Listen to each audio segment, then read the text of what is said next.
Before we dive into this episode, I just want to let you know, if you want to get access to episodes before anybody else, head on over to patreon.com/concerts that made us. And as a bonus, you'll get access to videos of some of the episodes and a host of other benefits. We've also teamed up with Band Builder Academy to offer you 10% off their membership. Details of both can be found in the show notes below.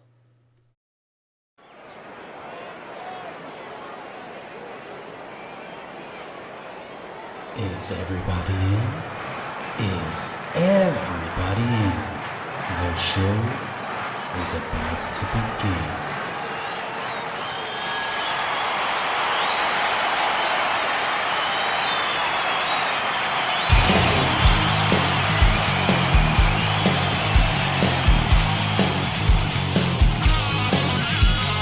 Welcome to the podcast, Concerts That Made Us. Interviews and stories, tales from the bus. We love taking you back to when it all went down. The greatest live shows and the cheering crowd sound. It's concerts, concerts that made us, concertsthatmadeus.com.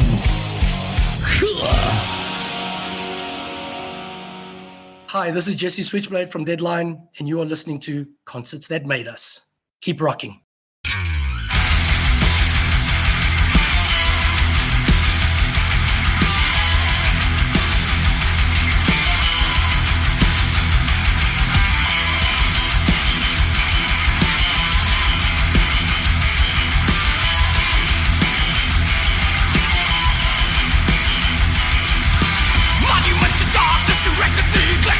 Monuments and shadows forever protected. In history they were found. The conquerors are silent.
Jesse Switchblade, you're very welcome to Concerts That Made Us. Thank you very much for having me. I'm delighted to have you. It's becoming a bit of a running theme now the last couple of weeks. All my guests seem to have these really cool rock starry kind of names. It's funny the way it's working out. Yeah, when we started this band, we didn't want to go by our original names. So we decided to sort of in the 80s, we decided to all give ourselves stage names. Initially, when we started, we didn't know what direction we wanted to go in because the band started to teach our original bassist how to play the bass. I'm not sure he ever learned. So we were going to go sort of in a hard rock, glam rock kind of direction. So obviously we thought Guns N' Roses, Motley Crue, all those like stage names. So we decided to go with the stage names and not just, look, my real name is Carlos Sanchez. So people would think I was trying to sell them grams of cocaine at a show. True. Oh man. And you guys are releasing your third album, Vitriol Inc, on the 5th of May. What an album. I mean, it's up there with some of the greats like Iron Maiden. It could go par with those guys. Wow. Nice to hear. Some might say it's your most daring release yet. What can you tell us about it? So I suppose being one of the only remaining original members left, I think it's our best release by far. So look, when we started first album, we weren't sure with the direction we wanted to go in. Like I said, I think we had a rock drummer at the time. We had a bassist that was really only playing root notes. So I don't think we backed ourselves to write faster, heavier music. So we released more of a hard rock album with 2 or 3 songs that kind of leaned towards the Iron Maiden, Judas Priest kind of vibe. Because when we started this band, we wanted to sort of, the main goal was to be like Iron Maiden, Judas Priest, be a sort of an old school new wave of British heavy metal band, but sort of with a newer sound. Then with the second album, our original guitarist immigrated, and then we brought in his replacement to write much faster riffs, faster solo. So in the second album, it happened over COVID and he wasn't able to immigrate. So we were a 3-piece for a while, which was very difficult, but we were able to incorporate the new guitarist style. So we were much faster. And I think that album was more of a heavy metal album, if we can say that. And then with this one, it's basically where it's where I've wanted to go to. So we got a new bassist who plays in a proggy deathcore kind of band. Great bassist. I mean, he's playing with a fretless bass, which is crazy for our type of music. Yeah. Drummer's fantastic. And again, no disrespect to the guys that were here before, but their replacements really are a bit stronger. So we were able to be more ambitious. We were able, our rhythm section is much tighter. It's much stronger, and you can hear it. You can hear it in the mixing and in the mastering. Our first two mixes, our first 2 albums were much brighter because we were kind of not hiding the bass, but it wasn't as prominent. Now we've got a guy that's really up to scratch. So we've brought that out, and you can hear it. The grooves are much fatter. They're much thicker. We're still standard E. And I think this is where we wanted to go to. This is where we wanted to arrive at, actually. Growing up, we all loved power metal, heavy metal, thrash metal. I'm a thrasher myself, so we wanted to sort of have an album where Halloween met Metallica, met Priest, met Testament, and I think we got it thereabouts. Yeah, you definitely did. Jeez. And this album in particular, what was the inspiration behind it, when it came to writing the lyrics? So we have a running theme in Deadline, which goes with there's like a little story behind all the album names, the EP names, all our merch, etc. But we don't often write about the story. Like a typical heavy metal band will write about possession and politics and war and all that crap. This specific one, I tried to change the lyrical content a little bit more. A lot of it is movie based. There's a song on there called Synthetic Illusions that's very much inspired by, Total Recall, those cyberpunk type of movies. Devil in Disguise is inspired, I wouldn't so much say a movie, but the Millennium series, the girl, the dragon tattoo, the girl, get the hornet's nest, that type of stuff. And funny enough, there's a lot on the topic of Stockholm Syndrome, funny Really? enough. So it kind of, yeah, song Sweet Apocalypse and Exhale. It's kind of like part 1 and part 2. Yeah, look, I write a lot about I write a lot about women, the pain of my existence. Nothing wrong with that theme, I think, stays throughout. But John, there's a lot about war as well. There's a lot about war monuments. It kind of was inspired by the fall of communism, but it's really more like a story of the more things change, the more they stay the same. You know, especially when we've had that in South Africa, you know, the new dispensation comes in, we burn old monuments, we burn old statues, and then 50 odd years later, we're back where we started. And so that type of stuff. Ghost of Kiev, I suppose, speaks for itself. It actually comes with a bit of a, Ghost of Kiev is actually a funny one, because when the war broke out in Ukraine, we heard about this, I don't know if you followed the story with Ghost of Kiev. The fighter plane. Yeah, that MiG-29 fighter jet that may or may not have been real. And we made a joke and we were like, has Sabaton written about Ghost of Kiev? And we looked and we were like, nope. And we were like, God damn it, we've got to beat them to it. Because in our first album, we released a song called White Death, and Sabaton had already done a White Death. You know, if there's any war-related song, Sabaton's ahead. So we released this so we could beat Sabaton to the punch. That's a good achievement, all right. You know, you picked specifically the tracks Monuments and Vitriol to play in this episode. What was it about them two that stood out for you to pick?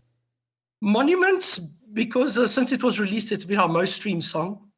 And it's getting a ton of streams daily. It's almost about 30,000, which for, I'm just talking Spotify. Obviously, it's easier to keep tabs on Spotify.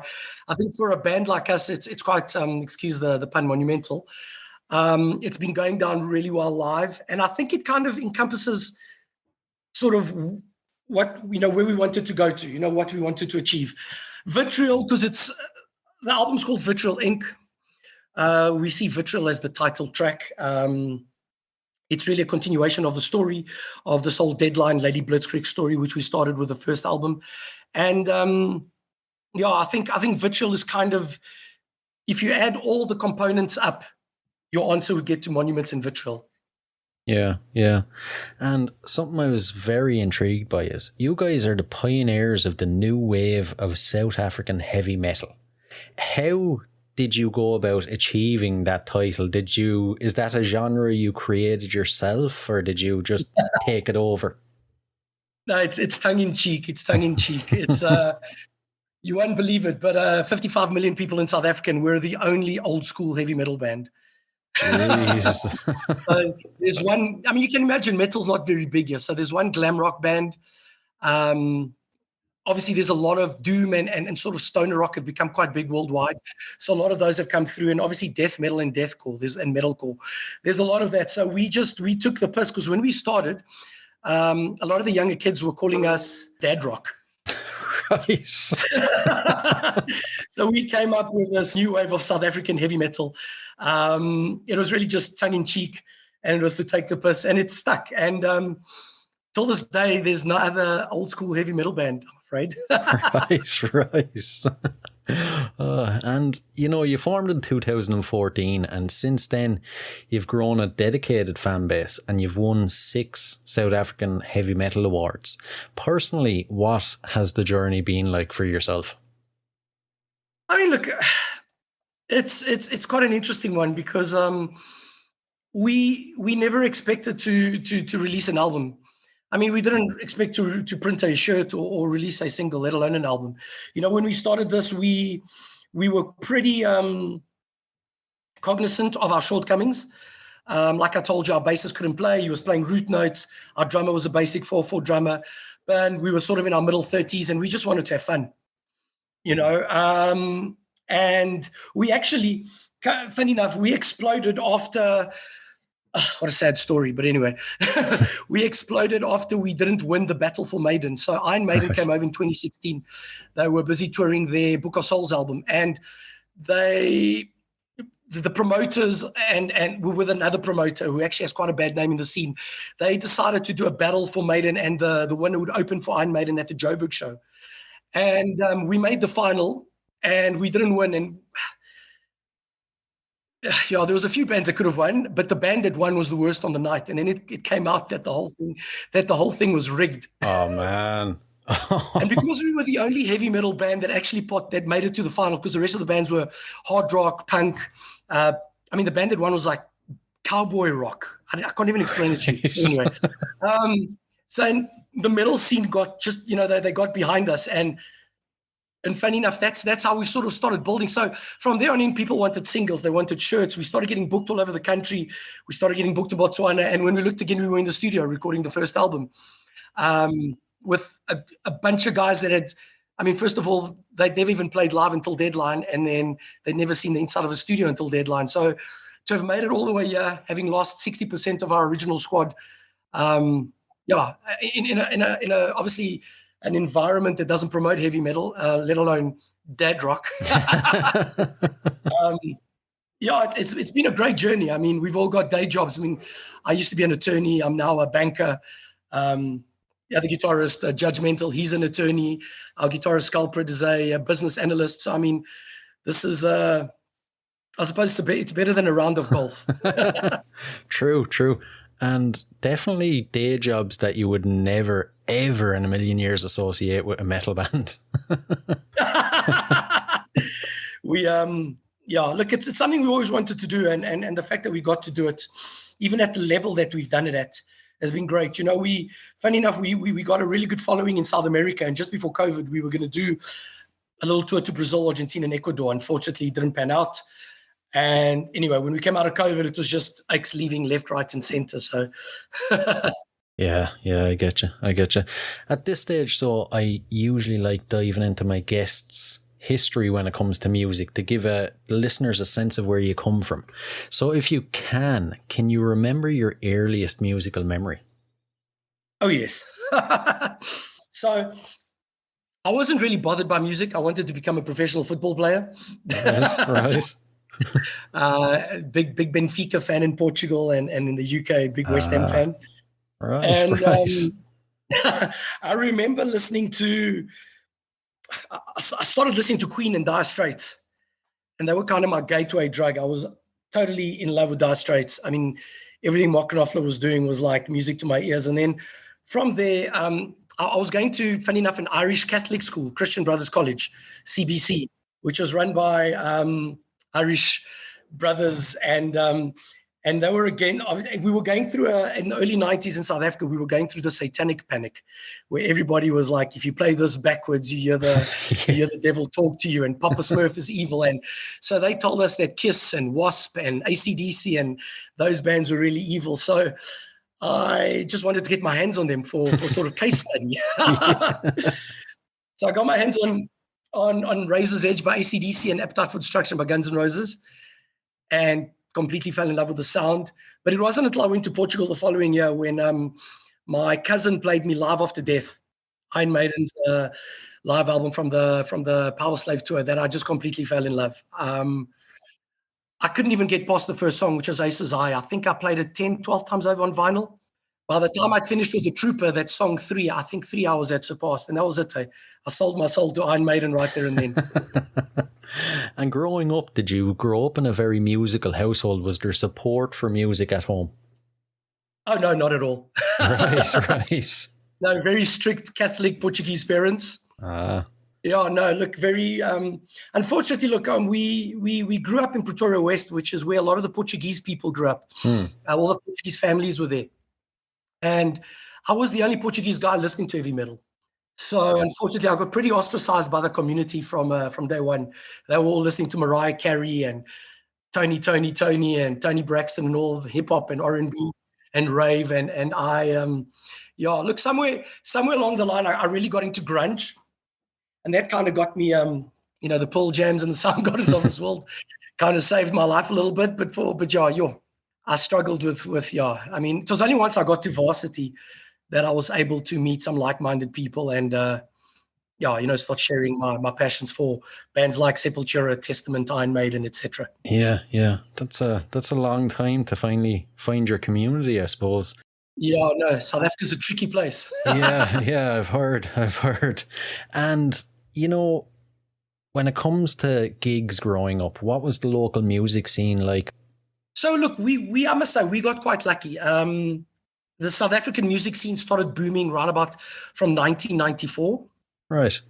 From 94 to 2002, we were quite fortunate. So it started with some heavier rock, grungy kind of bands like the Springbok Nude Girls, Sugar Drive, Squeal, Lithium. And then with that, there was a lot of metal happening. Look, in those days, we were lucky enough to have still had a lot of alternative and metal clubs in the country. We had just come out of apartheid. The country was still very much, all the, like businesses and clubs were all still run by white people. People of color were still coming out of the sort of the areas that they had been forced to go live in. So we had a lot of those clubs still available to us. People hadn't immigrated yet. The rand hadn't started to drop. So we were quite lucky in that regard. There was a band called Aggro. They were quite big at the time, Metamorphosis. But they had that typical 90s sound, which kind of, it bordered on thrash, but it kind of also lent a lot from grunge. So you'd see a lot of us growing up in South Africa, we didn't really, if you listen to Maiden, you could have also listened to Nirvana, and there was no, like no one would ostracize you. There was no divide like overseas where you read that grunge killed metal. With us, we, only in the late 80s, early 90s did the CD shops start selling all of that.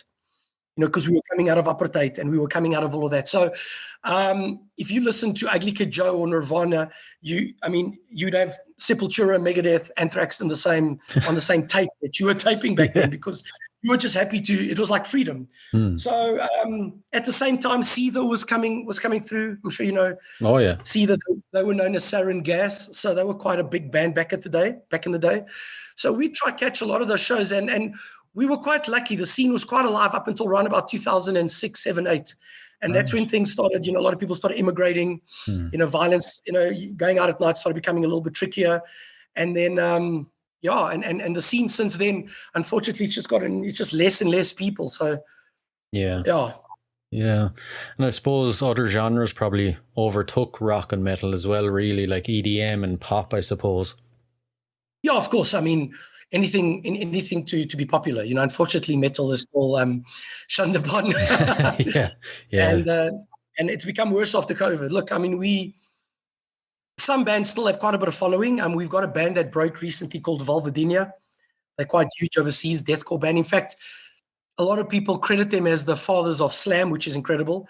So Vulvodynia plays, they always fill an event, as well as Facing the Gallows.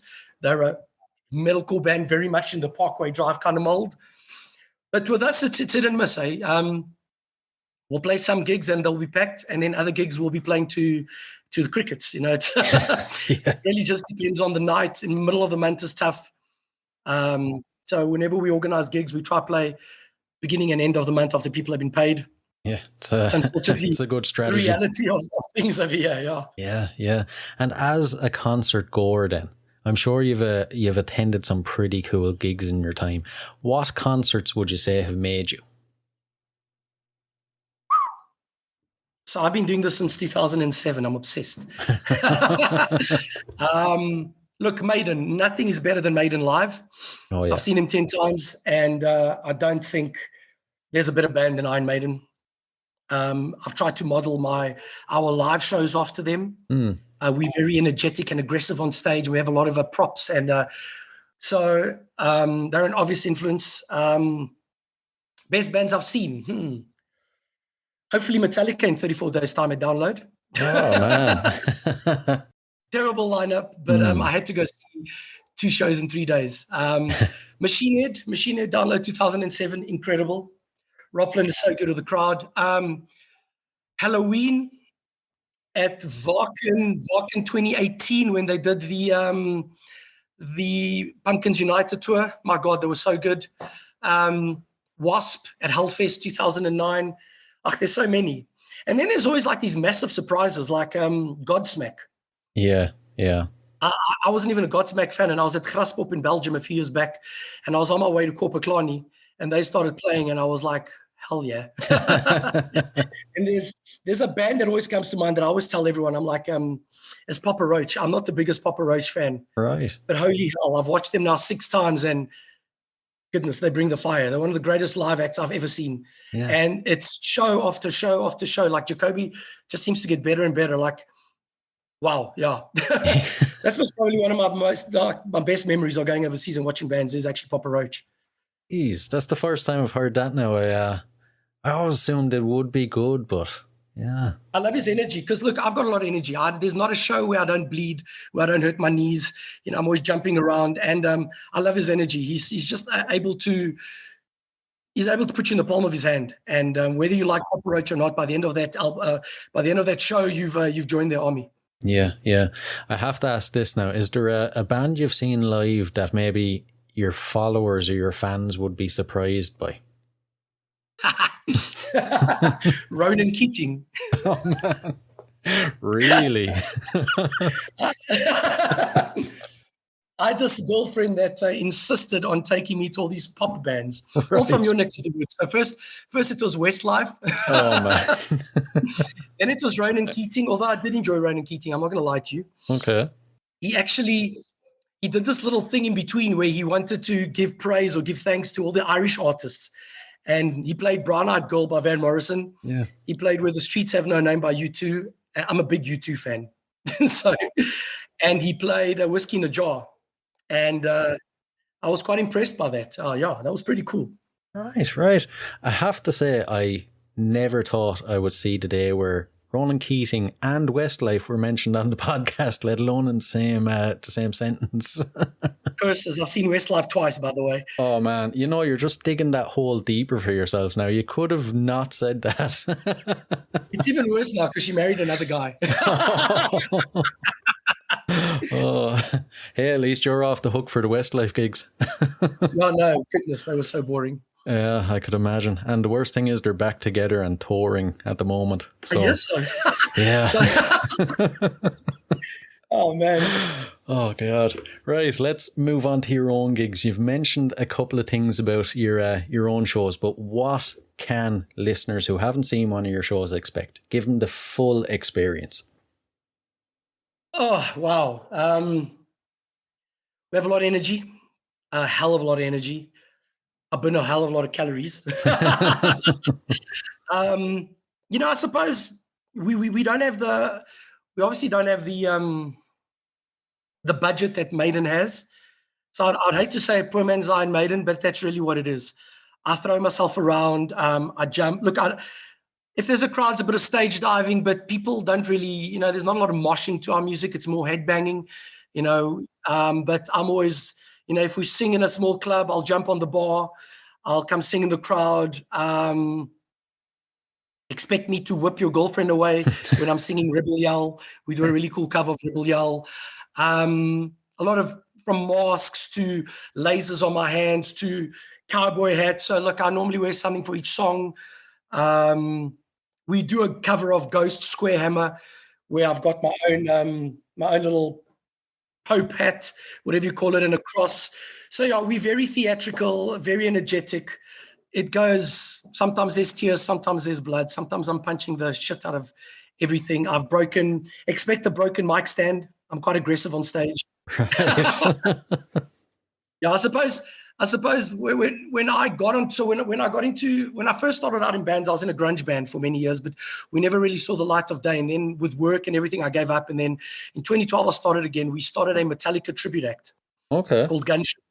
And we do like an hour and a half of Metallica, everything from the famous songs from like Enter Sandman and Creeping Death, all the way to Leper Messiah and Disposable Heroes. And the guys I wanted to emulate when I was on stage was kind of a mix between Mike Patton, Dickinson, and my biggest influence on stage was probably Phil Anselmo. So that's where the aggression often comes from, Yeah. Actually, last gig, we were 15 seconds into the show and I broke my mic stand in half. Right. Hey, so it's fun. It's fun. I've also got a 2 meter long chain I flip around. So if you're in the front, duck. I have to ask, how do you practice and perfect your stage show then? Because I take it you don't go into a rehearsal room and smash it up. No, look, everything is from the heart. I always tell my guys, whether we're playing to 5 people or 5,000, play every show like it's your last. The minute I get on stage, I get almost like it's almost going to a trance. I like to wing everything.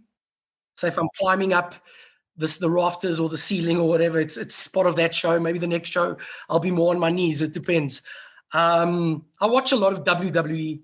Right.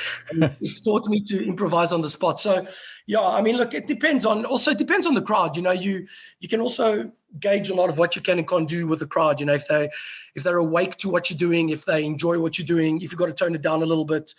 Yeah, so I just shoot from the hip. Yeah. Oh, I see. And is there a gig then that you revisit over and over in your mind as maybe the perfect gig you've played?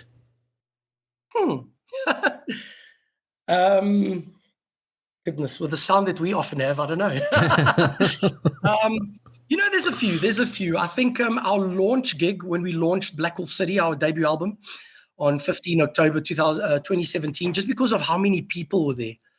I never expected that. The place was it was packed, and so many people. Like, obviously, by then we'd been playing quite regularly, and people knew the song words, and it was just amazing to see what they gave, what the crowd gave back to us. So that was a nice memory. We made quite a bit of money that night, which is unusual. Right. I love all our Cape Town gigs. I find the Cape Town crowd really, they're quite open to us. And then we had quite an eye-opening gig. We played in Botswana. Right, okay. Now, Botswana's got the fastest growing sort of metal scene in Africa. And, obviously, when you're from South Africa, whether you like it or not, black and white is still very, it's because it's your everyday reality, and to go to Botswana and just see black people at your show, packed, like we played a community hall, and the guys were all wearing leathers, and they're known as the cowboys of metal because they wear cowboy hats. And to see them with Cannibal Corpse shirts and Metallica shirts, and it was incredible. And we had to escape through the back door. They were treating us like rock gods. It was, I think, going across the border and just knowing that we're just a bunch of guys playing some heavy metal. Obviously we got day jobs, and to have been treated like that, and by those, like seeing African people embracing the culture like that, it was unbelievable. I mean, I think one of our guys was like, he was so overwhelmed, he had tears in his eyes. That's right. I think I'd actually make sure every gig I played then was over there, if you're treated like that. Amazing. And it's incredible. I have to tell, look, the scene's obviously still small there, but it's growing. If bands could get out there, I would do it, because the problem is it's very unprofessional. So it's bad sound. They organize it in community halls, but let me tell you, they treat you so well. Accommodation is sorted. Like we sometimes struggle with South African promoters to get paid. Really? Those guys are paying us half up front, half after we finish the show. And just the passion was incredible. They knew our songs. It's like, wow. Yeah. How? So that's nice. It makes all the suffering with the day jobs and not making practice worth it. Yeah, I'd say so. And to flip it around then, this will be interesting. Is there a gig you would say was the worst, and how did you deal with it? I know exactly which one comes to mind. So, let me say this in the nicest possible way. So we were in and out of COVID, and we were invited to play a pretty big Halloween gig in 2020, yeah. And we had a terrible gig. Unfortunately, so what actually happened was our bassist did not have a very good gig. He, as I told you at the start, we started the band so that he could learn how to play the bass. And 5 years later, he was still playing root notes.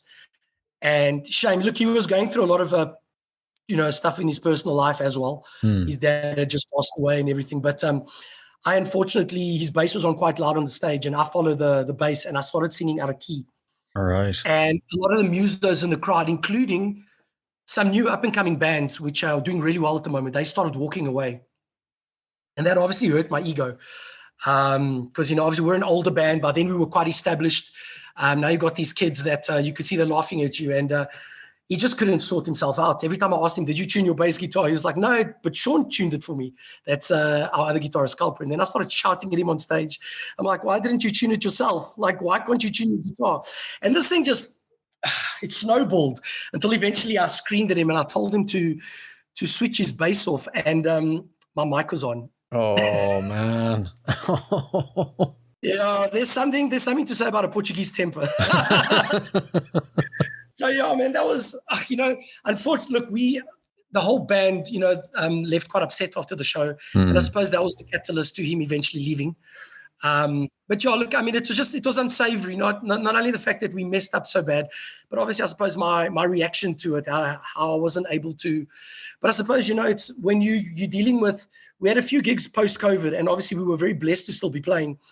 And they weren't good at all, and the mistakes were coming from the same guy, and it really hurt us. And I think that was just the final straw. And I wish I'd done things a bit differently, but yeah. Yeah, I suppose that's just the way things go sometimes. No, it is. I mean, when you're in a band, it's like you're married to 4 other people. And, if you're giving 100% and someone else giving 60, somewhere along the line, you guys are going to clash. Yeah, exactly. And when you're playing gigs, then what kind of antics do you guys get up to backstage? So, majority of the band are good boys, married with children. So no antics from them. Right. I'm the oldest in the band, but I'm also the naughtiest. Been engaged twice. Like I told you before, the bane of my existence is woman. So I've been known to do, I've lived a pretty good rock and roll life. But I mean, look, with us, the thing is, because we play, it's so small, the scene. For us, it's just it's an absolute honor to be able to get up on a stage and play to everyone all the time. So we're super professional, I'm quite strict to the guys when it comes to drinks before the gig. We have like a 2-drink max. If anybody's pissed and they mess up, they hear from me at the end of the gig. We have a debrief. And I suppose it's, again, I'm just very cognizant of the fact that we're the only old school metal band in this country. And I want us to be able to perform to our best of our abilities. And in a way, I'm very competitive, and I don't want the core kids and the death metal kids to think that they're better than us, So I'm very strict with the guys. Afterwards, I mean, if whatever's your poison, go for it. But like I said, the guys are good boys. I mean, our latest drummer, Wrighteous Mike, drummer on the album, he's a pastor. Right. Okay. Thinking of crazy day jobs. Yeah. So he pitches up to play and he goes because he needs to prepare sermon for Sunday morning. Oh, man. So to go back to an earlier comment, he's out at night playing the devil's music and he's getting up in the morning to preach. And he loves it. Right. So you'll always, because we're one of the bigger acts now, we'll generally headline, or we'll be sort of towards the end of the bill. And then you'll always ask us, is it okay if we play at 9? I need to be home early. Right. What can you do? Yeah, true. Drummers are like hen's teeth in South Africa. When you're lucky enough to get a drummer, they're playing for 7 other bands. Really? So if you've got a drummer, then that's good. They can play. You've got to, try and make his life as easy as possible. Yeah. And how do you guys measure success when it comes to your career? Just to be able to do what we're doing in South Africa, I think is success enough. The fact that we've won 6 South African Metal Music Awards, no matter how small they seem to sound, the irony is we've won Best Old School Metal Act 4 years in a row, which is quite silly because we're the only old school metal act, but they put punk and thrash and all the other genres together. I suppose the fact that I get small things, like, for example, a few years back, I was in Amsterdam and I went to a pub called Excalibur in the red light district, and I saw one of our stickers behind the bar. So, because whenever I go to because I go to festivals every year, so I give out stickers and stuff. And just the fact that it was in Excalibur, which is like a very famous bar in Amsterdam, that for me is like success. Or the fact that somebody was in Zanzibar on holiday the other day and they saw somebody wearing our shirt. And when they asked them, where did you buy that shirt? And they were like, no, in a flea market at a metal festival in Belgium. So obviously somebody's pirating our shirts, which is great. I don't want a cent from it. I've got a day job. I want... All we've ever wanted is a bit of recognition, whether we've had the best musos or not. We've put a hell of a lot into this band. And so that for me, coming from where we come from with the jobs we have, starting it in our mid-30s, etc., is success enough. And the fact that we now, we've released 3 albums, an EP. We've got people streaming our albums all over the world. We've got people all over the world wearing Deadline shirts. Yeah, that's I suppose that's success enough for me, eh? Yeah. And I always ask, say 30, 40 years time, you're rocking the nursing home. You look back at your career, what do you hope your legacy is? That every time we got on stage, we gave 110%, and that we were at all times, we gave our best. It's a good one. That's all I've ever cared about. And again, it's this competitive nature, you know, being up against 20-year-olds. I suppose that's why I'm so much more aggressive than them on stage. I throw myself around more. In my mind, we're way heavier than any deathcore or death metal band, because a lot of the guys stand on stage with the instruments and they don't move, you know, and I've chipped my tooth. I've got blue eyes. And that's really what I want our legacy, because we've always been more of a live band. I suppose growing up with Maiden being your favorite act, you know, all I ever wanted to do was emulate them. So that's really all I've wanted. I want when people watch us to know that we gave 110% on that stage no matter what. Yeah, I get you. And before we move into the last couple of questions then, future plans, gigs coming up, anything you want to advertise and tell us? We're obviously going to have to promote the album now, or obviously promoting the album.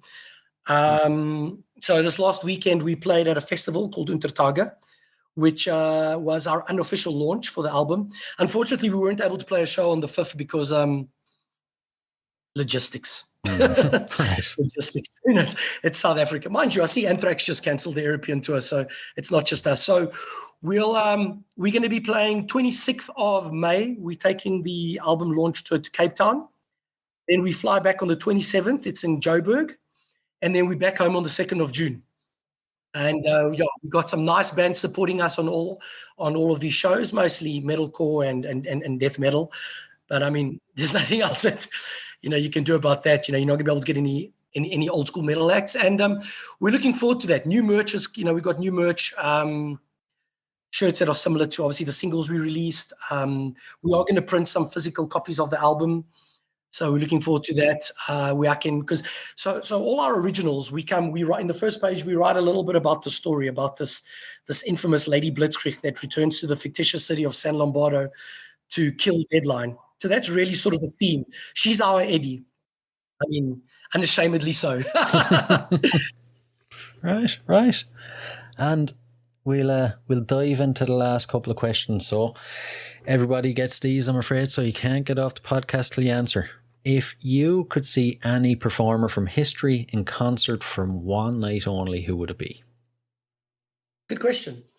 I've been quite lucky to have seen everything. I mean, I would have loved to have seen certain bands in certain eras. Like I would have loved to have seen Metallica in 86, Puppets era.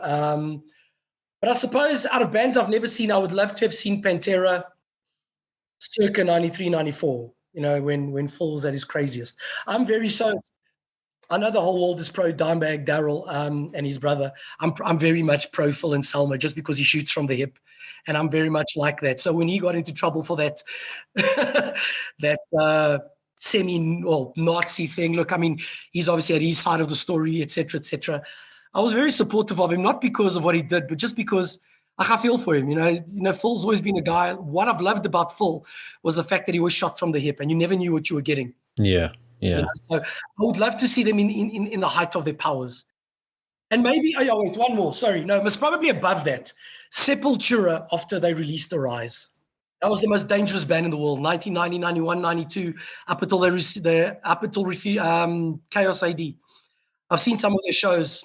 There was nothing more brutal. Yeah, it was probably one of those two. Yeah. Two very good ones there now. And the next one, so if you had to spend 24 hours in a room with any musician, dead or alive, from history, hopefully they're alive with you in the room, who would it be? James Hetfield. Really? I like the quickness of the response. Why James? Yeah, because I've thought about this many times. First, I'd give him a very long and solid hug. Right. Because I know he's going through a lot of mental shit.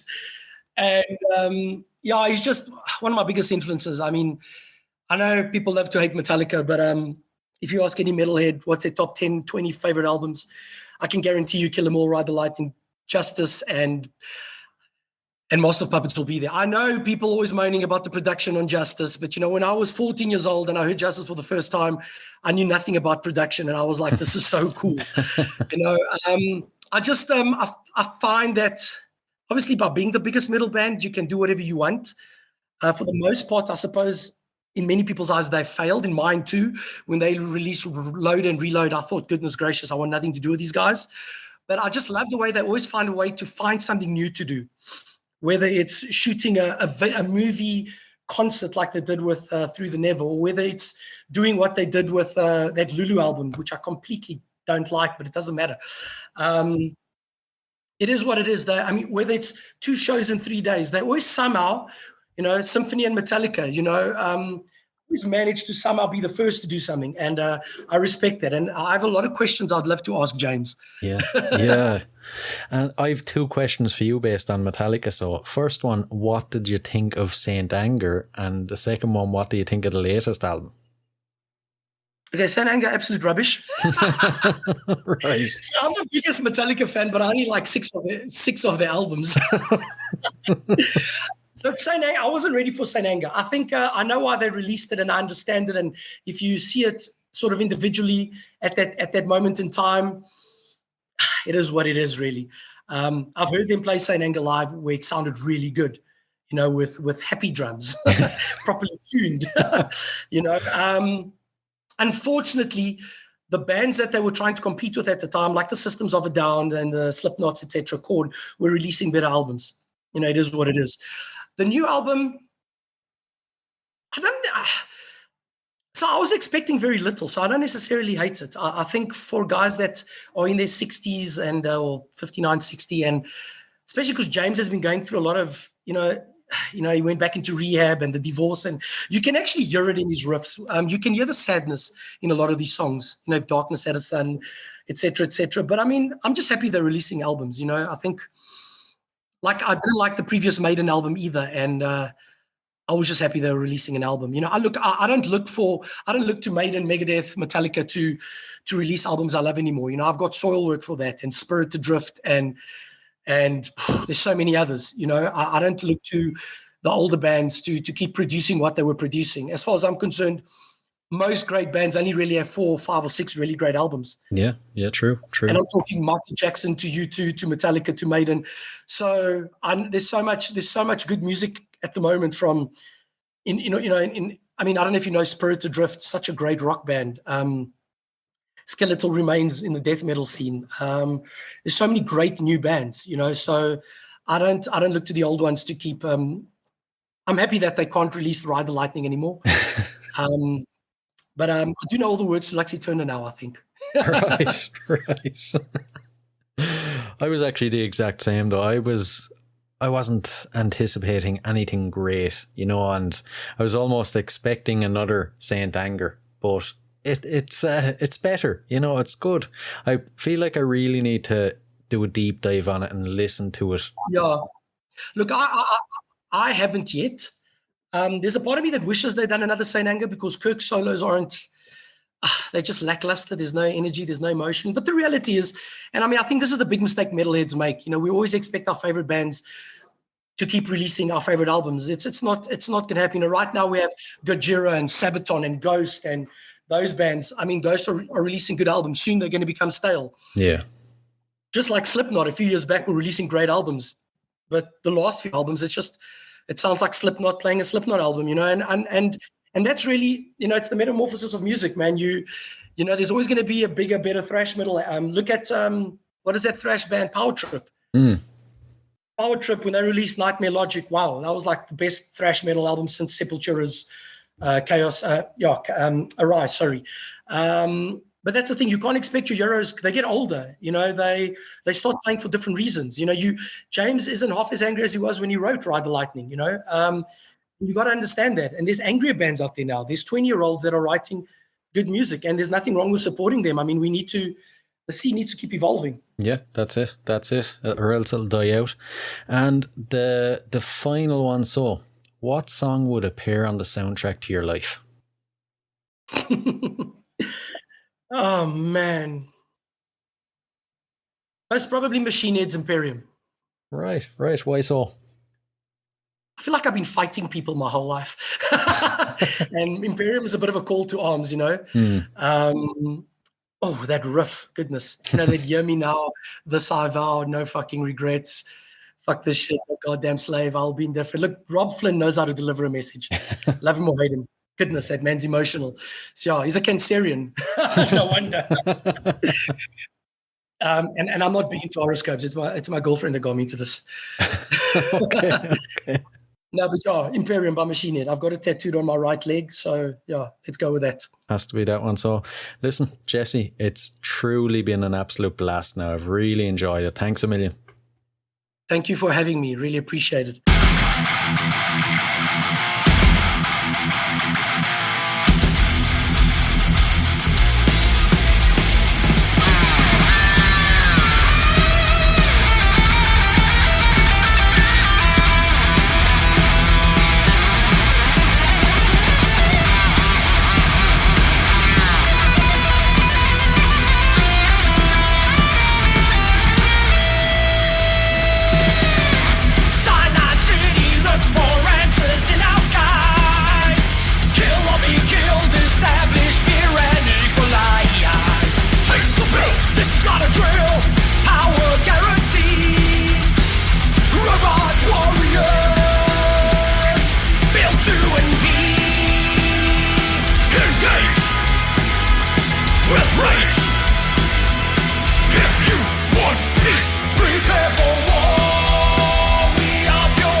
The only response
Hey guys, I really hope you enjoyed this episode. If you did, please rate and review us on iTunes and Spotify. And if you're interested in signing up to Band Builder Academy, use the link in the show notes below and enter the code CONCERTS and you'll receive 10% off. So, until next time, keep rocking.